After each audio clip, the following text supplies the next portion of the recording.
To the Point with your host, News Channel 5's Kelly Dunn. Good morning. It's the most talked about political race in our area. Republican Allen West challenging Democrat Ron Klein for his seat in Congress. There's no love lost between the two candidates, and there's very little they see eye to eye on in this campaign. Our guest today on To the Point is Allen West. We'll begin our questions in a moment, but first, a look at how his campaign is unfolding. Allen West made his political debut 2 years ago, running for Congress against the incumbent Ron Klein. While he didn't have much money, West was able to get his point across. We've had about 13 or 14 different debates and forums, and Congressman Klein has only shown up to 3 of those, and I think that it's really disrespectful. West got 45% of the vote then. 2 years later, and back campaigning, West quickly made news by unveiling a video about his days in Iraq when he served as a lieutenant colonel and fired a gun during an interrogation. It's not about doing something that's wrong. I did something that maybe was not right. West was fined $5,000 and allowed to retire with full military benefits. The initial thing is absolutely shock, because you know that this is a political campaign and things can get ugly. I understand that. But this is a new low. Political ads came into play again when the Florida Democratic Party sent out a campaign flyer showing West's Social Security number. This is a very serious breach of my privacy and my security. In their debates this year, West has shown his dislike for Klein's Democratic Party votes, while Klein tries to point out West doesn't have the temperament to be an effective congressman. Liberal progressives, as we see them right now, I don't think it'll be very easy for me to work with them, because their philosophy of governance, their principles are totally different from what I stand for. One thing is for sure in District 22, the candidates have different views and voters have a clear choice. And Allen West joins us today. Thank you very much for your time. Thanks for having me. Absolutely, Kelly. Let's get to the point. Yes. In one of the Klein ads, you're seen, and everybody has seen this ad, I think, safe to say by now, you're saying this government we have right now is a tyrannical government. Give us examples of where you feel you're being ruled by a dictator. Well, I think it's not so much being ruled by a dictator. I think that people aren't listening to the will of the people and the voice of the people. When you talk about going even back to the TARP bill that was passed, the stimulus, the health care, cap and trade, just on. And I think that American people want to have folks in Washington, D.C. that are listening to them and are truly being the representatives of them in that hall. In many of your ads, you talk about wanting to stop the Obama-Pelosi agenda. Yes. But what are you in favor of? Can you tell us some of the programs that you would want to see approved, Sure. or some things you want to see improved? Sure. I think that when you look at South Florida and the fact that we have a 13% unemployment, 12.3% here in Palm Beach County, 10.7% down in Broward, the most important thing is we must set the conditions for our small businesses to grow and also our corporations and businesses to be able to come back to the United States of America instead of leaving our shores where we're not setting those economic conditions for them to be successful. I think that when you look at the fact that we're not talking about extending these tax cuts, that's very important, because small business owners operate from that personal income tax rate level. That's one of the things I think we need to make sure that happens. We can't have the largest tax increase starting in January 2011, because that will keep us in this sad economic state. Let's talk about stimulus. More than $1 billion in stimulus money went to prevent cuts in education right here in Florida. Knowing that and what it prevented, would you have been in favor of it?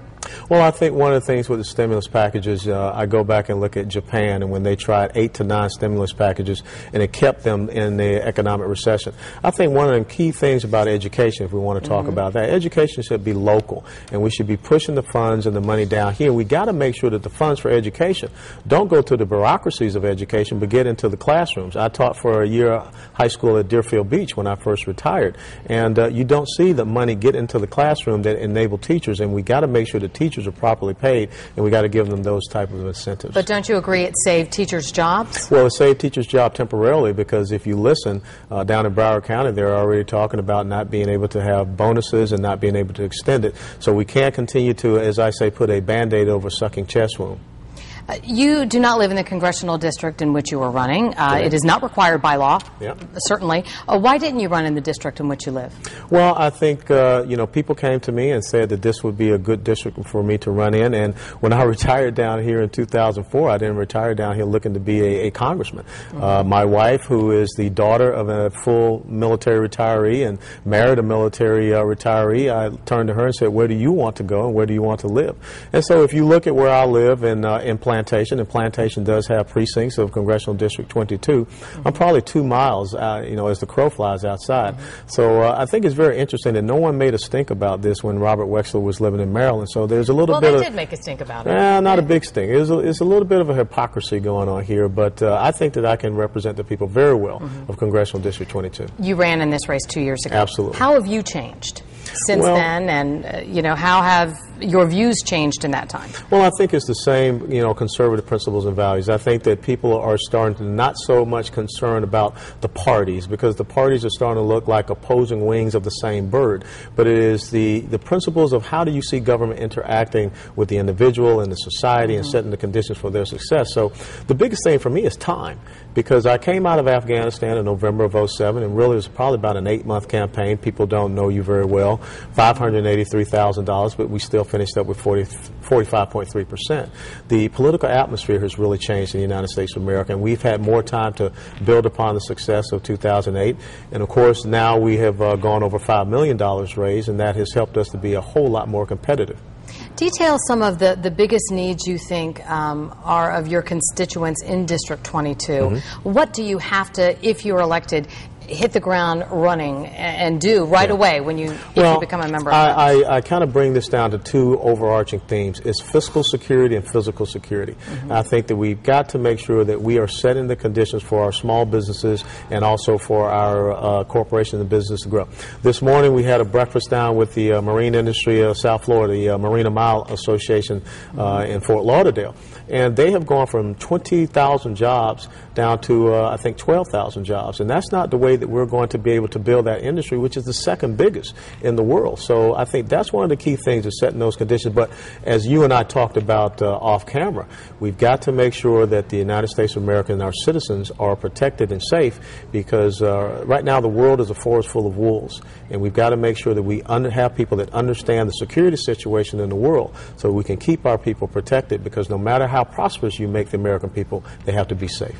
And because you're military, you feel you're better to, certainly, you feel you need to be there for that reason? Well, I think it's a very important thing. If you have been at the tactical level, down there on the ground, you have seen what is happening there, and you can help to, shape the right type of strategic level decisions that are causing whatever problems we see in the combat theaters of operation, being in Iraq and Afghanistan, and understanding how do we shape our strategic policy and our national security strategy to be able to have victory on the battlefield.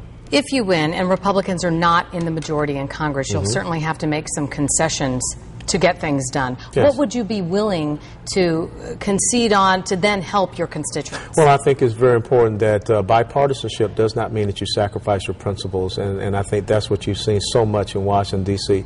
There are things, economic principles that work. There are things that work as far as how does government interact with individuals. There are things that work as far as our security strategies, that we must stand upon those, and that's what I want to go up there and be able to do. And hopefully, as you saw, there are times Bill Clinton, Newt Gingrich worked together, tax cuts, stopping the growth of government, and guess what? We had a surplus.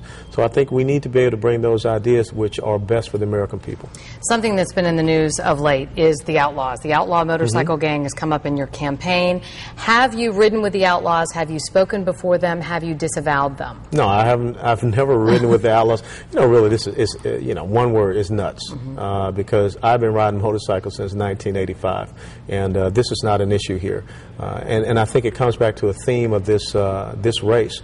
It has been more so attacks on my person than really talking about a voting record of Ron Klein, and talking about how he can go and do things that are better for the people here in Congressional District 22. Well, and you bring up the negative ads, and that, I mean, I don't know if maybe we forget in every election cycle how negative they are, but it sure seems like they're the most negative ever right now. Yes. And in the ad, and we brought it up in the piece that we ran about your Social Security number being put out there. That was hurtful. When I talked to Ron Klein a week ago, he said he had no idea. That was a Democratic Party decision, and he had nothing to do with that. Well, let me tell you something. You're responsible for the activities that go on in your campaign and go on in your district. And I can tell you right now, when the Republican Party of Florida wants to send a mail piece out in Congressional District 22, it has to come to me for approval. So I don't believe that is the truth, and I think that he had every knowledge of what happened, and it's absolutely reprehensible because now you're affecting my family, not just me. That aside, don't you think the people of your district are better served by ads which say what you will do, what you stand for, and what you've done? Of course. And I know everybody has had some of those, but the vast majority have been attack ads. Well, I think that even the ads that we have never gone after Ron Klein personally. But what we do, we try to draw the contrast between his voting record, 98% of the time with Nancy Pelosi, and what that has resulted as far as the unemployment rate, the foreclosure rate down here, our debt, running out of control spending. It is not about him personally. It's about comparing the different philosophies of governance between Ron Klein and Allen West. Here's your chance. Why should you be elected to Congress? I think it's important that we get people to Washington, D.C. that has a sense of service to this country. And if you look at the history of my family, a father who served in World War II, an older brother in Vietnam, I did 22 years of active duty service, 13 different countries, 3 different combat zones, and I have a nephew who is serving as a captain following my footsteps. I believe in this country, I believe in its people, and I believe if we can get folks to Washington, D.C. that are committed to the American people, to the people of Congressional District 22, we can get this country back on the right track. Allen West, thank you very much for your time today. Thank you for having me. And a reminder, coming up a little bit later today at 1 o'clock, we'll be showing a replay of the Ron Klein-Allen West debate that occurred Monday. That was sponsored by the Palm Beach Civic Association and News Channel 5. Our roundtable is next with a look at the race for governor. And joining me now, News Channel 5 political analyst and coordinator of the American Studies program at Lynn University, Robert Watson, and Brian Crowley, the author of the Crowley Political Report. Thank you, gentlemen, for being here. First, what do you think of Allen West? Let's start with that. Well, it continues to be, a very close, toughly fought race. He mentioned again how he was hurt by the Social Security revelation of a Social Security number by Ron Klein's folks. Neither one is giving the other side any quarter, and it's going to be a fascinating race. Sure, it's the perfect race in many ways, as we've discussed on this program, because the candidates offer real differences to the voters. I don't think these two guys agree on a single thing. I don't think they like one another. The district is about a third Republican, third Democrat, and a third independent. It covers 2 counties. It's a diverse district. So in many ways, it's the perfect storm, perfect race. And it's gotten very ugly, and it'll continue to be very ugly. The latest revelation being the Outlaws motorcycle gang, which ordinarily I don't think would be much of anything, and I think West has answered it reasonably well. Right, sure. Right.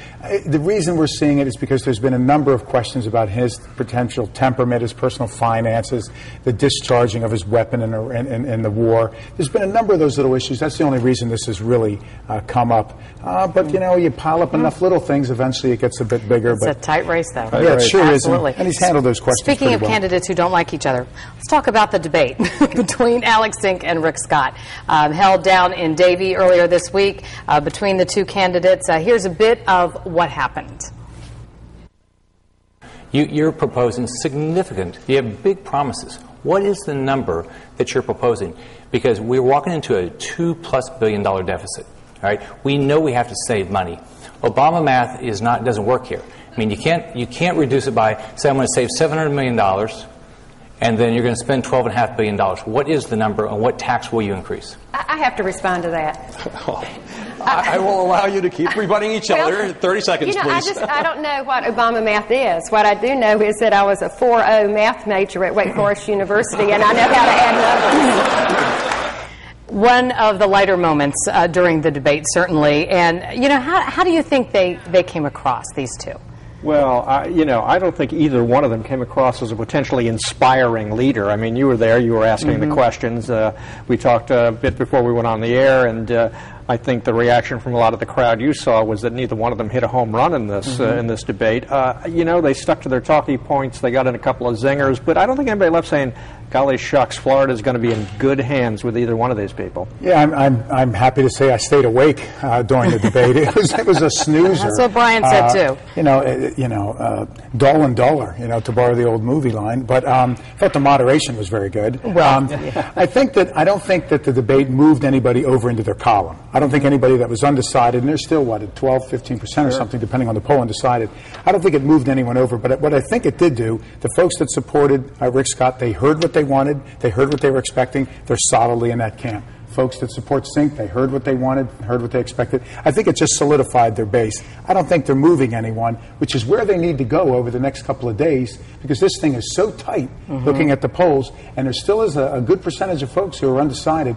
And that, along with turnout, going down the stretch is what's going to win this race. Scott was surprisingly nervous. In that he appeared to be very nervous. Yeah, in the first 15, 20 minutes, you could notice that his eyes were darting down, especially in the first few minutes at the time clock. He never looked at Alex Sink. And she made note of that at one point. Exactly. When they were asked, could you say one thing nice about your opponent? And that threw both of them, I think. But she said, well, he could at least look at me. So, I mean, it was awkwardly tense. Well, they clearly don't like each other. I mean, this is very personal between the two of them. And I think in some ways even more so than it is between Klein and West. I mean, these two just don't like each other. I agree. And people like that personal attribute of the candidate. I always thought that hurt Ross Perot, if you remember back when he was debating Al Gore. And he kind of would turn away from him and wouldn't look at him. Candidates like just the way we do with our colleagues at work, our neighbors, you put a good face on. I think those kind of things could potentially hurt Scott. But nothing new. No one delivered a knockout blow. No one tripped and fell over on the way to the podium. So there was no gotcha moment, no October surprise. And the race remains too close to call. Absolutely. So it was a draw in your opinion. Except for the moderation. Well, thank you. All right, coming up next, we'll look at the Senate race after this. The three main candidates for the U.S. Senate had another debate last week. They have another one this weekend and another on Tuesday. No one can say we are not hearing enough from Charlie Crist, Kendrick Meek, and Marco Rubio. Let's take a look at a little of Tuesday's debate. Governor, you can stand there and start throwing out accusations saying, "Oh, Obamacare," and Governor, I will give you a very quick rebuttal to the attack. Thank you. When we were on the beach, we were protecting Florida, and that's what I talked to him about. But you're for offshore oil drilling. I didn't interrupt you. You're for offshore oil drilling. No, I'm not. I'm opposed to it. He's the guy that wants offshore oil drilling. Now you are. You got him now confused. You are. I don't know. I mean, you were with Sarah Palin a couple of years ago saying "drill, baby, drill." I never said drill, baby, drill. You were clapping. One of the feistier moments of that debate, for sure. Are they winning over, with that type of sparring? What's that doing? Well, the more those two squabble, the more it allows Marco Rubio to look senatorial and to rise above it. He's starting to run away with this race. And in each one of these debates, we've heard the exact same thing from all three candidates. We could write the script as to what they'll say next. They haven't changed anything. Meek and Crist are going to have to come out and throw the ball all the way down the field or swing for the fence because they're trailing by double digits. Rubio's really starting to pull away with this thing. There's only days left. And the enthusiasm gap is just going to benefit Rubio. You got to figure that whatever percentage of folks are saying they're going to vote for Crist and Meek may or may not show up on Election Day. Rubio's supporters are going to show up on Election Day. So if the Democrats and independents don't have probably a 5% lead cushion going into it, they're probably not going to win. These guys are down by double digits. Last week I think I said that I couldn't see a path for Crist or Meek to win this race. This week I still don't see a path for Crist or Meek to win this race. And in fact, I think that because neither Crist nor Meek are breaking through in any way, that we might find that some Democrats who are going to vote for Crist when they finally get to the voting booth may decide just to stick with their habit of voting Democrat, that Crist numbers may actually drop further, and I wouldn't be surprised if Marco won this race with 50% of the vote. There's nothing stopping him at this point, and I think you could detect that in the debate. Yeah. He knows he's winning. He went into that debate with the confidence of somebody that thinks he has it locked up, and the other two guys were in there going, what do we got to do to win this? He looked calm, too. Yeah, absolutely. Just don't make a mistake at this point. That's his marching orders. Well, you've got an independent as well known as the governor. Can any independent win in Florida? Well, I think, the problem for the governor still remains that he didn't raise competitive amount of money. He doesn't have a basis support. He went into this in the end of April. It takes a while to build a campaign. When he left the Republican Party, he left behind all the things that come with being part of a party, and he didn't have time to rebuild all that. Frankly, I thought he'd do a better job, but he hasn't. And you know, I think that he's played so heavily to the Democratic side of things that winning over moderate Republicans and independents might be harder than it looked. Yeah, he leaned to his left, looked to his left, ran to his left, and forgot the right. Exactly. Tuesday, the final debate of Chris, Meek, and Rubio can be seen right here on News Channel 5. Meet the Press's David Gregory is the host, and you'll see that at 7 o'clock. We'll be back to wrap it up after this.